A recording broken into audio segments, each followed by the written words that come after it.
Hello, everybody. Welcome back to the On Centerline podcast. I'm your host, Sam Terrell. Thank you very much for joining me. So today we're doing something a little bit new, a little different. Continuing on with our ACS breakdowns, we are getting into the ATP ACS breakdown. Now, I never had any intention of doing this because the ATP check ride is typically something that you are going to do when you get a job with either a charter company or at the airlines or something. And it's not really something people self-study for per se, although you certainly can and should. I mean, there's a good amount of self-study no matter what, but you're going through typically an airline course or something like that through your training and getting it done that way. Now, the reason why I decided to do this is because I am actually going to be taking my ATP check ride next month. As of today, let's see, it is July 6th. My ATP check ride is scheduled for August 18th, so about 5 weeks, almost 6 weeks out. So I figured, hey, why not study myself while doing a podcast for all of you out there so you can see how this actually works and hopefully to show you that it does actually work, because essentially I'm going to be going through the ACS like we always do, but it's going to be for my own study purposes. And I will also be doing some videos on the YouTube channel of my actual flights that I'll be doing in preparation for my check ride. And then, of course, I'll come and tell you guys how it all comes out after it's done. But this is how I study, basically, and this is why I make these podcasts to begin with. This is why I make these ACS breakdowns, because if you do exactly what we're about to do, just go through the ACS line item by line item, and you can speak to everything there shouldn't really be anything that comes up in the check ride that you can't address, okay?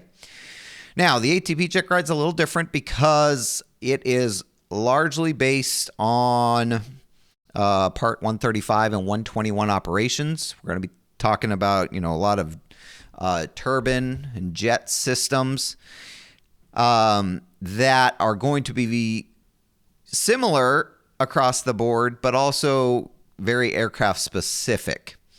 And today we're getting started with operation of systems. Now, as with every check ride, the check ride is going to be focused, or should be focused primarily, on the aircraft you bring to the check ride.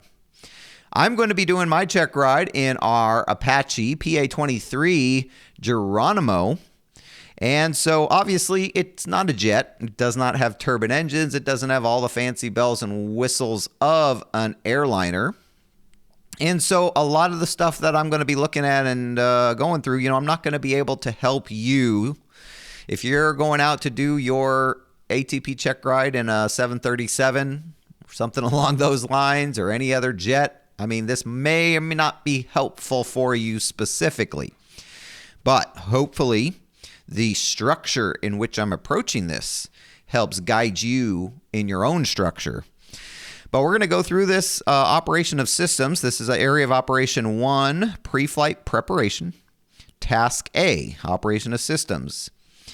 So let's just go ahead and get into it. And again, I'm going to be speaking to it primarily from the standpoint of the Apache PA-23, because that's the aircraft I'm using. But I might expand my knowledge just to,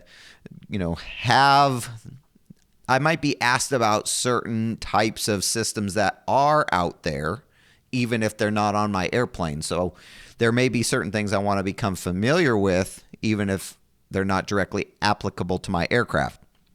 So we'll see how it goes, but let's go ahead and just get into it. This is very off the cuff, guys. This is essentially my own study session that I am just having you sit in on with me. All right.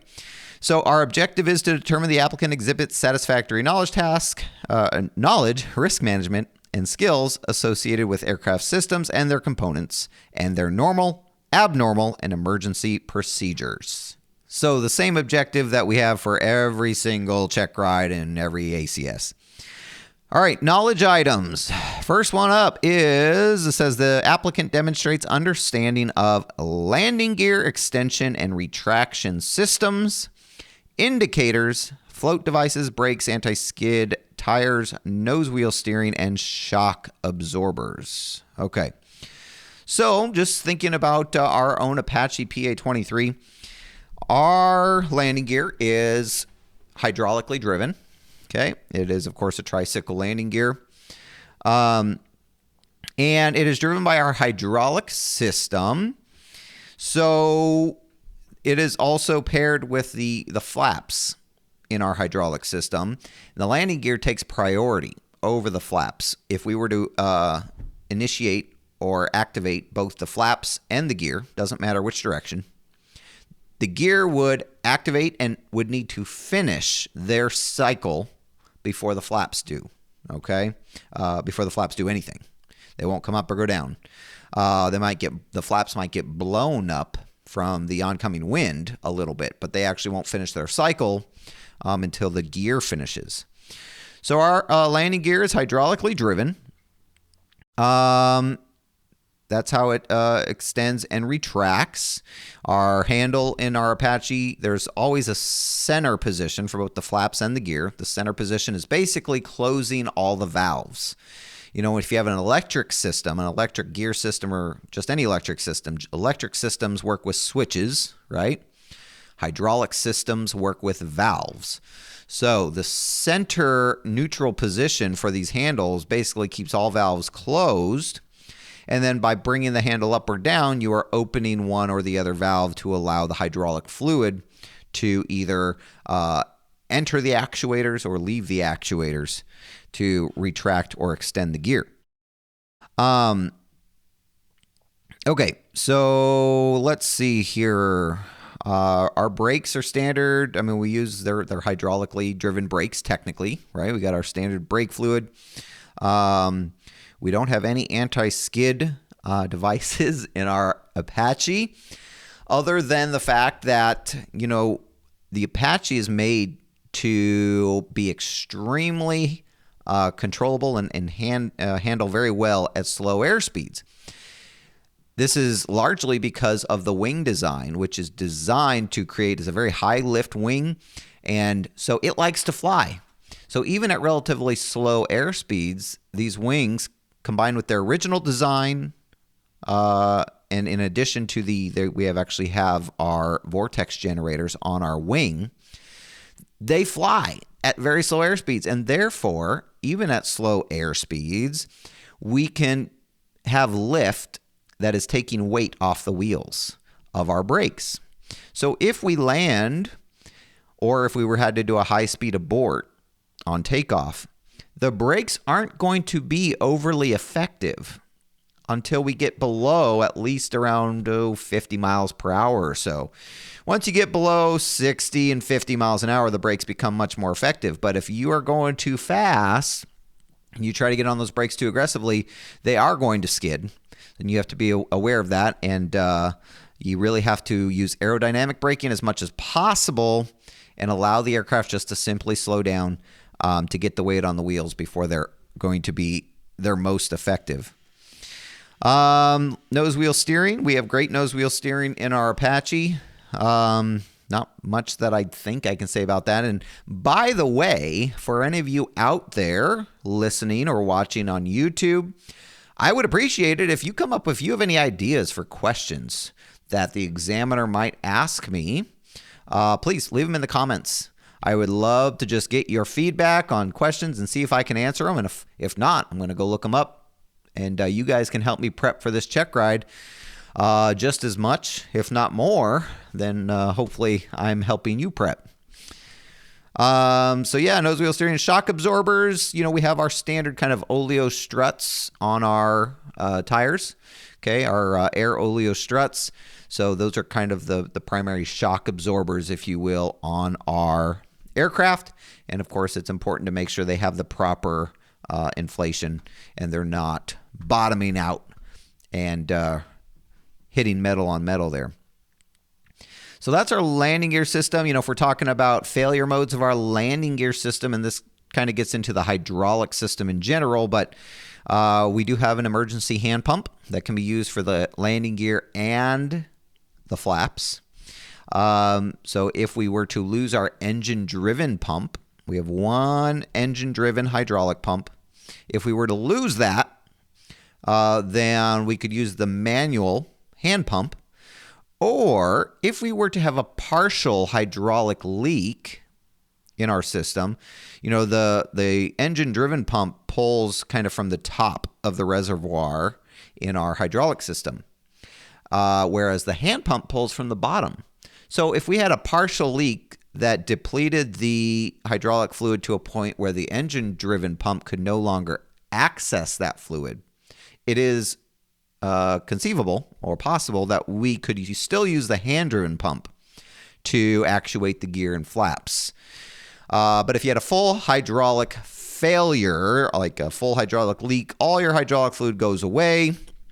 You can't use the engine-driven pump. You can't use the hand pump. Well, we have one last resort when it comes to the landing gear, and that is a CO2-filled cartridge that will allow you to basically blow the gear down. It's in a little compartment right below the pilot seat. There's a little pin. You pull that pin, a little ring connected to a pin. You pull the ring and it blows down the landing gear, and it is a one-time use thing. So number one, it won't be used for the flaps. It's just gear. Okay, so no matter what, if you have a hydraulic failure in the Apache, we are landing without flaps, which is not a big deal. We actually land without flaps a good amount of time when we're training. But the gear goes down. It does not come back up. And you need to make sure you put the landing gear handle down first before you pull that pin. Because if you don't, it's just going to blow the CO2 out. It's not going to put the gear down. And then you've used your one shot and you're kind of screwed at that point. So that's what we got for landing gear. Next, power plant. Controls and indications, induction system, carburetor and fuel injection, turbocharging, cooling, mounting points, turbine wheels, compressors, de-icing, anti-icing, and other related components. All right. So again, we don't have a turbine or jet engine. Our engines are pretty straightforward. They are Lycoming 0360s, 180 horsepower with Hartzell propellers. They are a full feathering, constant speed, controllable prop. Okay. And they have 4 cylinders. Let's see. They are air and oil cooled.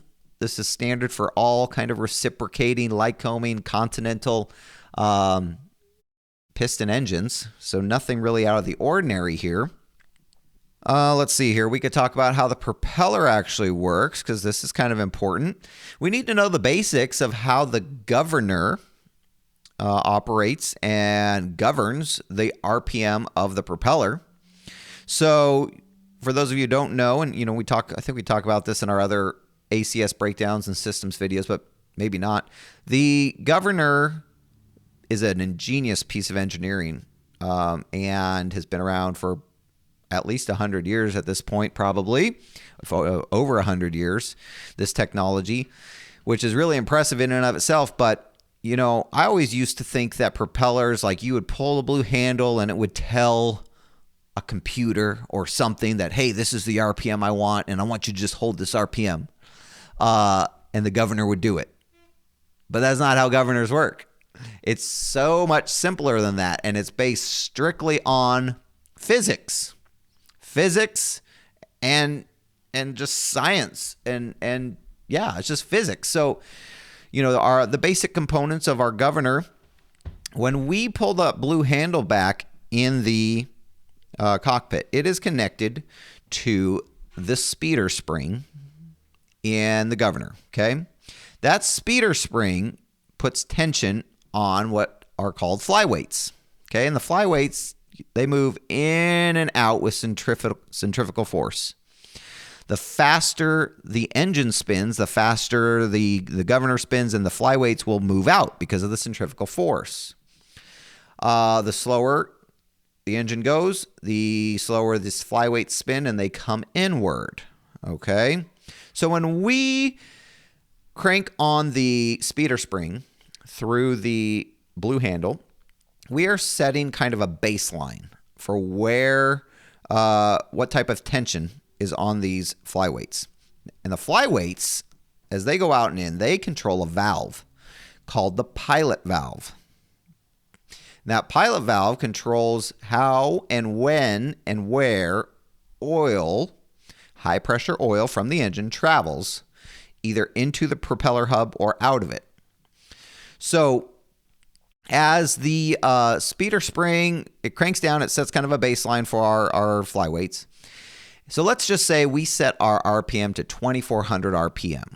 So initially, if we set that RPM to 2400 RPM, initially the spring is going to allow the, I think I'm saying this right, it's going to allow the flyweights to kind of go out.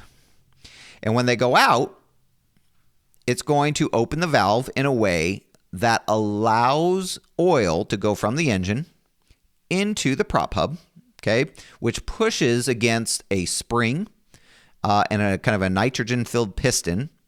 In this case of our plane, our aircraft also has flyweights on the prop, or counterweights on the prop rather, that are trying to force the propeller to feather. Okay, so basically we have three components that are trying to always force the propeller to go to feather. We have a spring, a nitrogen-filled kind of piston, and then the counterweights on the prop. And through centrifugal force, all these things are trying to make their propeller go to feather. It's only the pressure from the high-pressure oil on the other side that's pushing back against those three things that cause the propeller's pitch to not go to feather and to ultimately stay at whatever given pitch is necessary to hold the RPM you set. Okay, or essentially if you're putting it full forward, then the pressure of the oil would be pushing all the way against those three things to keep the prop flat, or as we call it, fine. It's in the fine position, okay? That's the full forward position that we use for takeoff, landing, and all that. But when we set 2400 RPM, those flyweights are going to go out. It's going to open the valve to allow more, or less, sorry, it's going to open the valve. I said this backwards earlier. It's going to open the valve to allow oil to leave the prop hub. And as that oil leaves the prop hub, it allows that propeller to feather a little bit. Not feather, but as we call it, it gets more coarse. The angle of the blade becomes more coarse, takes a bigger bite out of the air, and it creates more drag. That drag slows the propeller down, and it brings the RPM of the engine back. Okay? So as oil leaves our prop hub and goes back into the engine, the propeller gets more coarse, takes a bigger chunk out of the air. Okay? It moves towards feather. Doesn't feather necessarily, but it moves towards feather. As oil gets pushed into the prop hub, the propeller becomes more fine, okay? A smaller pitch angle, a less angle of attack, less drag, and therefore higher RPM. So, once the forces in this system find equilibrium, which in the case of our scenario would be at 2400 RPM because that's what we set it to, the valve, the pilot valve, closes because as the engine slows down, those flyweights, they move back in and they move in until that valve closes. Once that valve closes, no more oil is going out of the prop hub and the system has found equilibrium at that given RPM setting. Okay, so then from there, let's say we dive at the ground, right? When we dive at the ground, what happens in a fixed pitch propeller airplane? It speeds up, right? Your RPM goes up. The same thing happens with a constant speed propeller.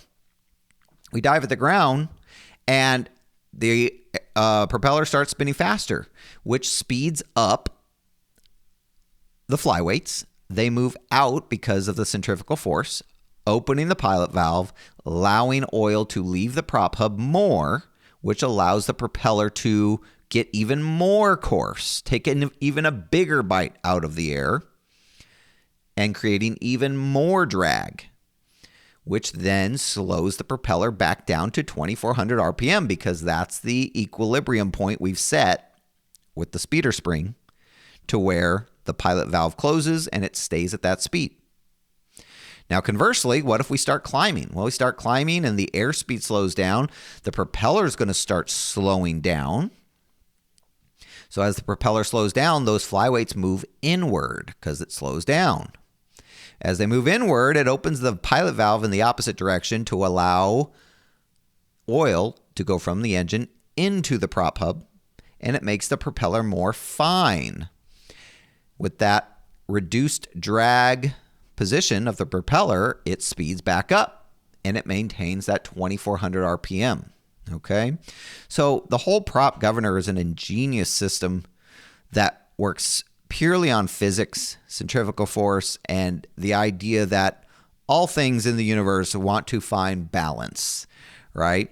So it's just a system that's constantly looking for equilibrium within the governor system, within the flyweights, and it's also, for any given pitch angle of that propeller, it's a certain amount of equilibrium between the forces of the high pressure oil pushing one way and the other forces from the spring, from the nitrogen-filled piston, and in this case, our counterweights that are trying to force that propeller to feather.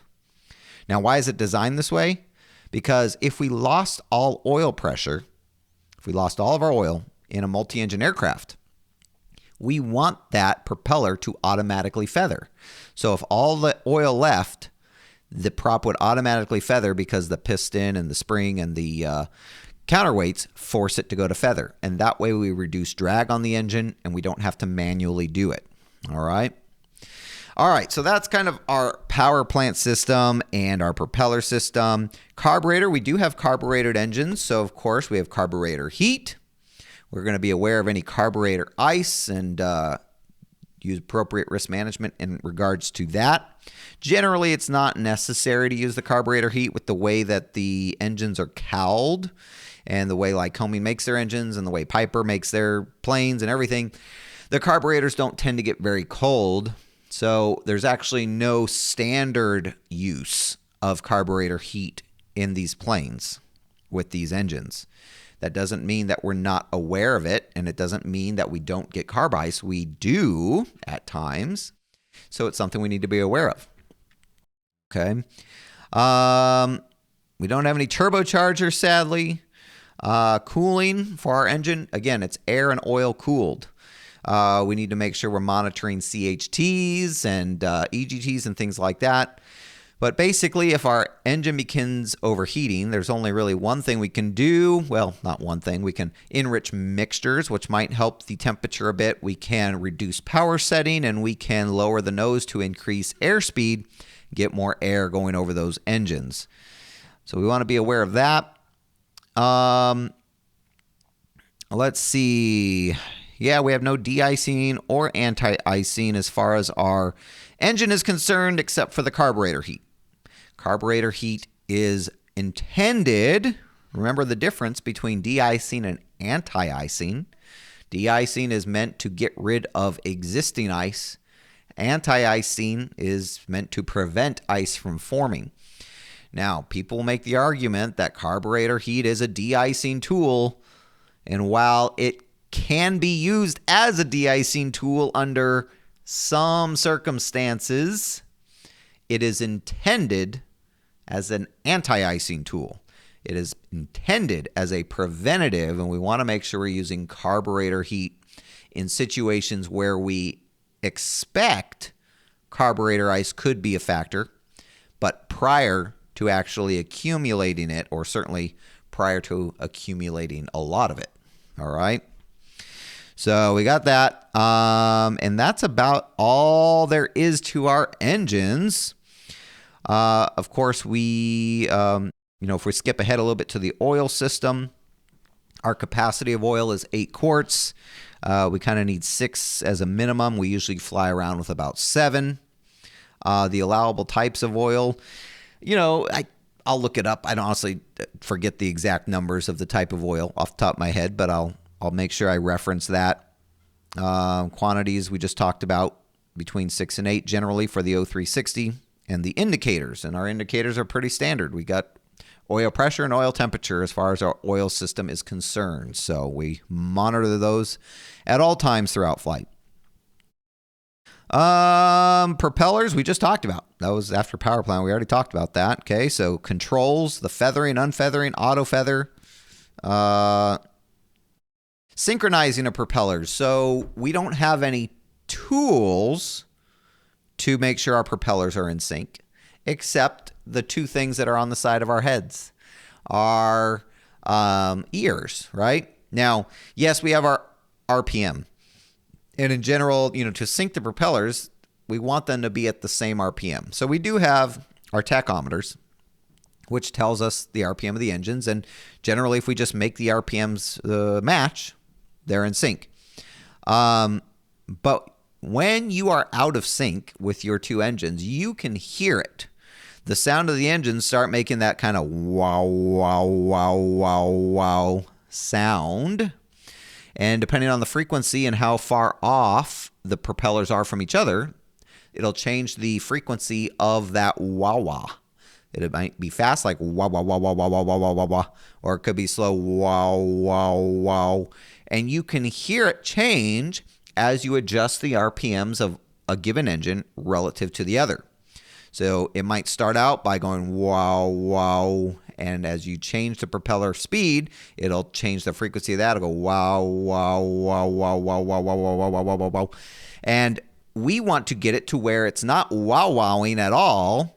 It's just a constant tone. So it goes from wow, wow, wow, wow, wow, wow, wow, wow. Okay. Once we get the constant tone and the wah-wahs go away, we know that our propellers are in sync. Okay.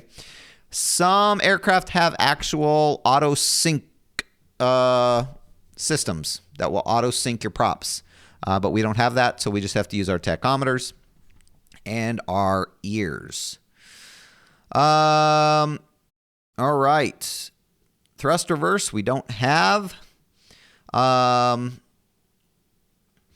Fuel system, capacity, drains, pumps, controls, indicators, cross-feeding, transferring, jettisoning, fuel grade, color and additives, fueling and defueling procedures, and fuel substitution. So our Apache runs on basic avgas, 100 low lead. Okay. Of course, any airplane that's approved for 100 low lead could technically run on just 100, although good luck finding it. And it can run on any higher octane fuel, but you never really can go down in octane. But we run on 100 low lead. We have 108 gallons total capacity. That's comprised of 2 main tanks of 36 gallons each and 2 auxiliary tanks of 18 gallons each. I had to remember there for a second. Okay. So 108 total gallons that we can hold. And we burn about 10 gallons an hour on average. Okay. In each engine. So 20 gallons an hour. So that gives us about 5 hours worth of flying, not necessarily counting reserves. Let's see here. Drains. We don't really have drains, except for we have a cross-feed drain that we is essentially kind of like a sump, right? We check the cross-feed system. So we take a sample from the cross-feed to make sure there's no contaminants, water, or anything like that in the cross-feed system.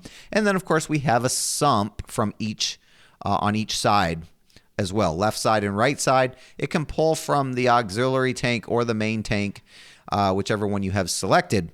The problem is it's one line that feeds to it, I believe. So if you're trying to sump from the aux tank, you have to select the aux tank. Then you've got to take enough fuel out of that sump to basically clear the line of the fuel that was in there from the main tank before you start pulling from that aux tank. So that can be quite a lot of fuel to sump. Yeah, one sump on each side, left and right, and then the cross-feed drain. And let's see, cross-feeding in general, again, for when we're talking about strictly a cross-feed system, as is the case in most light twins, our Apache's cross-feed system allows either engine to run off of any tank. What it does not allow for is for transferring of fuel from one tank to another. Okay, we don't have the ability to move fuel from one tank to another, but we could run any engine off of any tank if needed, assuming there's no abnormal errors or anything like that or obstructions. So that's what the cross-feed system does. Let's see here. Yeah, transferring of fuel, we don't do. Like I said, jettisoning of fuel, we can't do that, at least not intentionally. Fuel grade, 100 low lead, color and additives, it should be blue. We know this, okay. Fueling procedures, pretty straightforward for our plane, nothing out of the ordinary. Defueling procedures, it's a little bit more difficult, but not normal operation, so we don't really worry about that. And fuel substitutions, which we talked about. Higher octanes, okay. Lower octanes, not as much, but you're not going to really find either of them out there very easily. Okay, oil system. We kind of talked about that already. Hydraulic system, we kind of talked about. The capacity, I got to double check on that. So if we pull up the POH for the Apache, let's see if I can find the capacity of our hydraulic system. Let's see. Hydraulic system. Doesn't say anything about the capacity there. Talks about the landing gear. But yeah, I'm not currently seeing anything about capacity of hydraulic system. So I might have to look into some other resources, or it could just be somewhere else within this document. So we'll look that up, but I'm not going to waste time on it at the moment. Hydraulic pumps, again, we got one. We actually have two in our Apache. We have the engine-driven pump in the left engine. So if we lose our left engine, we lose our hydraulic pump, which means we are going to be manually pumping that gear and flaps down as necessary. Although, if we have an engine failure, we're not using flaps, so that's usually not an issue. If anything, we're just putting the flaps up. But we also have a secondary hydraulic pump in our Apache, which is still inoperative, unfortunately, because it's really nice to have. It's an electric-driven pump. Makes raising the landing gear extremely fast and efficient, and it just supplements the engine-driven pump, okay? And it does it for the retraction primarily. But it also allows you to raise or lower the flaps without the engine running. So instead, if we have to check the flaps for pre-flight, usually you have to put the flap handle down and then start pumping on the hand pump. But when that electric-driven pump is working, you can put the flaps down, hold the button down, and it just puts those flaps down for you, which is really nice. Oh, one other thing I forgot to mention about the landing gear is, of course, we have something to prevent us from bringing the gear up accidentally on the ground. And no, it is not a squat switch. As I mentioned earlier, if you have an electric system, then sure, you use switches to activate things. But in hydraulic systems, we use valves. So rather than a squat switch to prevent gear retraction on the ground, we have an anti-retraction valve, an ARV, which is in the left engine connected to the hydraulic pump. Basically, as you put weight on the wheels, the weight on the wheels pushes a rod up, which closes a valve, closes off the system, to where if you actuated the landing gear, it would not be able to send hydraulic fluid to the actuators of the landing gear. It basically closes off the system to where the hydraulic fluid remains in a closed loop, just getting sent back to the reservoir, back to the power pack, and is unable to go into the actuators for the gear. So that's our anti-retraction valve. Okay, our hydraulic system, the pressure of our hydraulic system, believe it, we do have a hydraulic system pressure gauge, and it only actuates on the downside of the gear.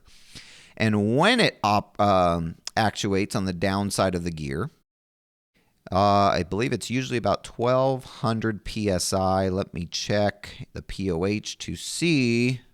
All right, well, I can't figure that out right now, so that'll just be something else I come back to.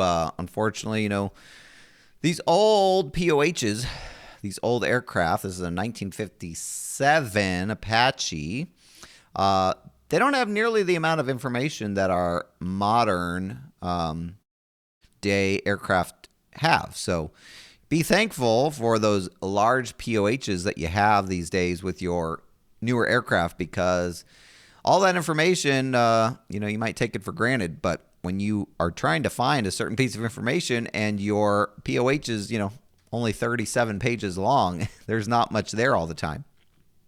Okay. Let's see here. Electrical system, alternators, generators, batteries, circuit breakers, and protection devices, control indicators, and external auxiliary power sources and ratings. So our electrical system's pretty conventional. The Apache used to have generators. We have at STC now with alternators. So we have dual alternators. It's a 14-volt system. We have one 12-volt battery. Each engine has an alternator. We only need one of those to be working to power the systems on the airplane. And, of course, each alternator has a regulator, a voltage regulator to manage the voltage there. We have two main buses. We have a main, our master main bus, and our avionics bus, okay, controlled by the avionics master switch. And let's see here. We have circuit breakers for protection of that electrical system. Let's see what else. You know, separate from our electrical system, our PFD, we have an Aspen PFD in the plane, has a emergency backup battery. I think, you know, minimum it'll run for 30 minutes, but that's not really part of the electrical system. That's about all there is as far as the electrical system. Let's see, it says pneumatic and environmental systems, heating, cooling, ventilation, oxygen, pressurization, supply for ice protection systems, controls, indicators, and regulating devices. All right. So again, we don't have anything much fancy in the way of environmental systems. We don't have anything pneumatic that I can think of. Our air conditioning is either opening a window or we have vents with that we can open or close. But our heater is unique, you know, compared to like a Cessna or something like that, but it's not very unique in relation to light twins. It is basically a small little furnace. It's a small little furnace in the nose of the aircraft that burns avgas. And it's turned on kind of like you turn your barbecue stove on. You turn on the fuel source and then you turn on the igniter, and it burns that avgas at about a rate of a quart an hour, so not a lot. If you were to leave it on a whole 4-hour flight, you'd burn a gallon. So not really a concern as far as how much fuel it's burning. But there is a concern that, you know, you have a fire burning in the nose of your aircraft. So definitely something we need to be aware of. It has ADs that need to be completed every, I believe, 100 hours, and just making sure that it's in proper use. Technically, that's 100 hours of heater operation, but I think they do it more often than that, because the last thing we want is for that fire to get uncontained and spread to the rest of the nose of your aircraft and cabin. That heater can be operated on the ground, but it must be off for takeoff and landing. So generally, we just leave it off until we're in the air, and then we can turn it on. But it is a part of our pre-landing checklist to ensure that it is off. All right. Avionics and communications. There's a whole list of things here.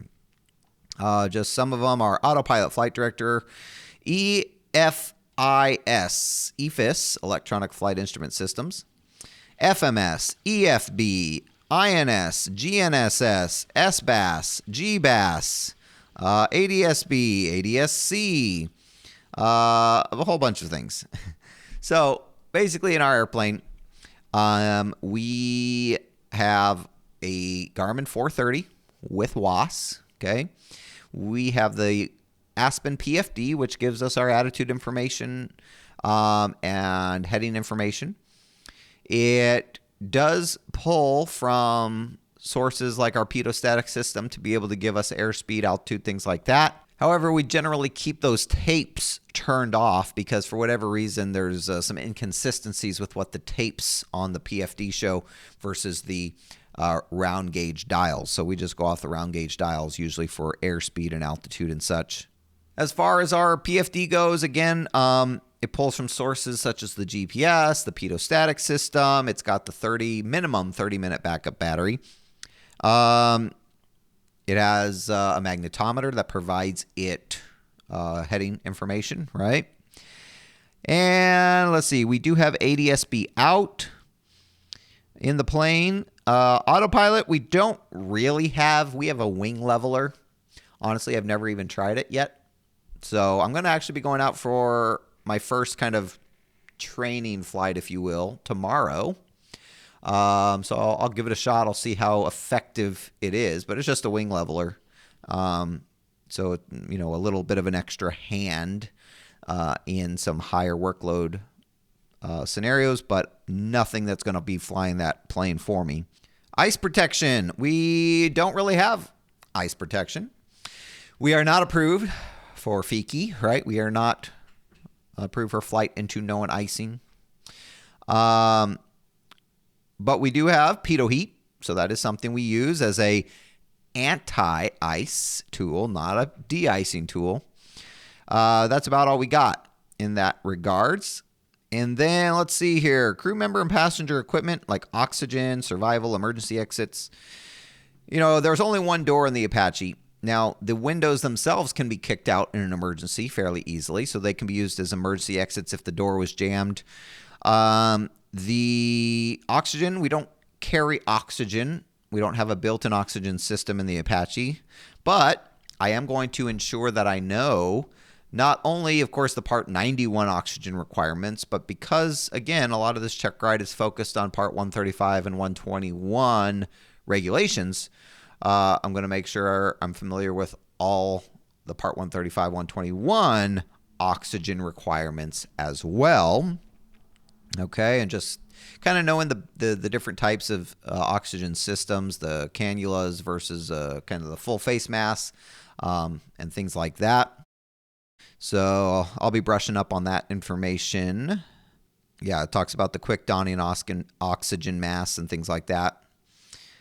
Flight controls, ailerons, elevators, rudders, control tabs, control boost, augmentation systems, flaps, spoilers, leading edge devices, speed brakes, stability augmentation system, and yaw damper and trim system. So again, mostly all conventional for our airplane. We have ailerons. We have a nice big rudder. We have an elevator, of course. And the trim system for both the rudder and the elevator. So it says here, the elevators are actuated by a tubular push-pull system and the flaps by a hydraulic cylinder located in the right side of the cabin wall. The ailerons and rudder are connected by cables with the control wheel and rudder pedals.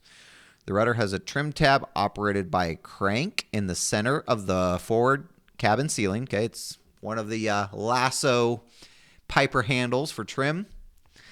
And let's see, longitudinal trim is through the bungee springs located back near the elevators and controlled by a larger crank adjacent to the rudder tab control. Okay. So yeah, the elevator, basically the way the elevator trim works is it moves the default position of the whole elevator. So when we look at the elevator, it should be neutral. It doesn't hang down like a Cessna elevator. It basically stays neutral. And then, of course, as you move the elevator, it moves up or down. But as you turn the elevator trim, it's connected with a bungee system. It says through bungee springs. Okay, so bungee springs, which basically changes the default setting of the elevator. So if it was trimmed super nose low, you would see the elevator itself angled down, or vice versa. If it was nose up, the elevator itself would be pointing, up. And that's something we checked during our pre-flight. But there's no trim tab on the elevator. It's the whole elevator itself that just gets repositioned. There is a trim tab on the rudder that controls that. All right, and let's see. We'll just finish up here. Pitot-static system, associated instruments, and the power source for those. So yeah, again, we have our standard pitot-static system. We have pitot heat to protect our pitot tube. And it actually protects the static port because the static port on the Apache is actually a part of the pitot tube. So it actually protects both, that pitot heat. The power source, associated instruments. Of course, we've got our airspeed, our altitude, our vertical speed. Those are all conventional round dials in our Apache, but with the PFD, if we were to utilize it, it also gets information from that pitot-static system, and again, has a backup battery in the case of emergency. Okay, fire and smoke detection, protection, suppression. We don't really have anything fire or smoke protection-wise. I think we might have a fire extinguisher in the back of the plane, but it's not accessible typically, so for that reason, it's all but it might as well not be there at all. Envelope protection, angle of attack, warning, and protection, and speed protection. We don't have anything to protect our envelope in the Apache except us, to make sure that our nose doesn't come up too high or that we don't overbank the plane, right? Very primitive in that way. The contents of the pilot owner's handbook, the POH or airplane flight manual with regard to the systems and components in the airplane. Okay, yeah, I mean, that's basically everything we've been talking about. And then finally, how to use an MEL, or a minimum equipment list, and a configuration deviation list, the CDL. Now, we've talked about MELs in our previous ACS breakdowns. I don't think we really talked about CDLs, and our Apache has neither. So, I mean, the main thing to understand about a CDL is, while an MEL talks about inoperative components of the aircraft and how the aircraft may be operated with those inoperative components, a CDL focuses on, it just says here, focuses on the missing external non-structural parts of the airplane. Okay, so examples of this could be fairings, panels, access doors, static wicks, flap seal plates, things like that. And it basically just states whether an external component of an aircraft could be missing or removed and still be airworthy. If there is no CDL for a given aircraft and there's a component missing externally, then the aircraft is not airworthy. We don't really have one, of course, but we do have, like I mentioned earlier, we have vortex generators on the wing. And according to the STC for those VGs, we are only allowed to be missing up to 5 of those vortex generators. So that could be maybe somewhat considered a CDL, saying, hey, if you have 5 of these vortex generators, those are non-structural external components, right? If you have 5 of those missing, the airplane's still airworthy. But if you have more than 5, the airplane's not airworthy anymore. Okay, so that's the closest thing we have to a CDL with this Apache. All right, guys, that's the last of the knowledge items. Risk management. The applicant is able to identify, assess, and mitigate risk associated with detection of system malfunctions or failures.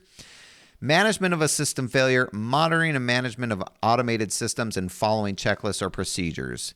Pretty straightforward stuff. In the case of the Apache and on this check ride, the types of failures that, of course, we're going to be familiar with would be engine failures, right? Power plant failures. That's probably the primary one.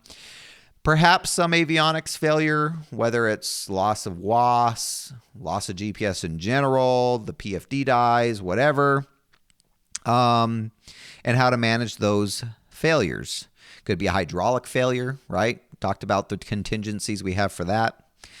And then for the skills, it says for the airplane provided for the practical tests, okay? For the airplane provided for the practical test, the applicant demonstrates the ability to explain and describe the operation of the aircraft systems and components using correct terminology, recall immediate action items or memory items if appropriate. So, of course, one of the most common memory items or action items that we need to know as multi-engine pilots is our drill, right? Whenever we lose an engine, we need to basically just have it dialed in on how we're going to address that situation. I have uncommanded yaw, pitch for VYSE, maintain heading, power up, mixture, props, throttle, cleanup, flaps up, gear up. We turn our engine fuel pumps on. Okay, identify dead foot, dead engine. Left foot's dead, left engine suspected. Verify with throttle. Pull the throttle back. No change in yaw. Engine confirmed, right? And then we either fix or feather. Other memory items, basically how to deal with a fire. In general, especially in the GA world, of course, airliners and things like that, they got fire suppression systems for engines and things like that. But, in general, no matter what aircraft you're in, if you have a suspected or confirmed engine fire or cabin fire, hopefully not, but we need to get rid of that fire. And in order to do so, we need to take away one, at the very least, one of the three things that fire needs to live. What are those three things? They are fuel, right? A source of fuel, air, and a source of ignition or spark, okay? So first thing we're going to do is we're going to kill the fuel source. We're going to cut the fuel, pull the mixtures, turn the fuel off, okay? And then ideally either get rid of the air completely if able. So that's why we close the air vents, we close the cabin heat and things like that. But also, especially if you get rid of the fuel, you may need to increase the air for that fire to make it an uncombustible mixture, okay? If the mixture becomes too lean because there's no fuel and too much air, the fire will cease to live, okay? And then spark, of course, depending on the airplane you're in, we don't necessarily, you may turn off the master switch if you suspect it to be an electrical fire, right? You want to take away the thing that is started the fire or is feeding the fire. And you might turn off even the magnetos and things like that, depending on your airplane. So gas, air, spark. That's the acronym that I use for any engine fire, right? Gas, take it away. Air, take it away. Spark, take it away as applicable. But in the case of an engine failure where we're trying to get it running again, we want to make sure we're not taking those things away. We want to make sure we have all those things. Make sure gas is on. Make sure we have proper fuel tank selection. Make sure the air is available. If you had carb ice that choked your engine to death, you'd turn on carb heat and hope that it melts away. Typically, again, carb heat is an anti-icing device, not a de-icing. And typically, if you've let it get to the point where your engine dies, you're not coming back from that with carb heat, because carb heat needs the engine to be running in order for it to work. So, but nonetheless, turn on carb heat because your engine could be getting choked of air. So that's air, and then spark. Maybe your magnetos got turned off by accident. Turn them back on, okay? All right. So that's going to be the immediate action items or memory items. Next is identify system or component limitations. Every system component has certain limitations. I'd have to go through each one and just make sure I'm familiar with them, but I can't think of any off the top of my head. Obviously, there's airspeed limitations and things like that for gear extension and such. So we need to make sure, for instance, in our Apache, our gear extension can't happen above 125 miles per hour. Our flap extension can't happen above 100 miles per hour. Okay, so those are certain limitations. Demonstrate or describe as appropriate the process for deferring inoperative equipment. In our case, not having any MEL or CDL, essentially it's just going to come down to 91.213 for inoperative equipment. We need to make sure that the given piece of equipment, assuming that it does not render our aircraft unairworthy, is either removed from the aircraft or disabled. If it's just disabled, it needs to be placarded as inoperative, and it needs to have a note made in the maintenance logbooks stating that it's been deactivated and that it's inoperative. Let's see. Comply with operation specifications, so op specs, management specifications, letter of authorizations, not really applicable to us in this case. And then through the use of the appropriate checklists and normal and abnormal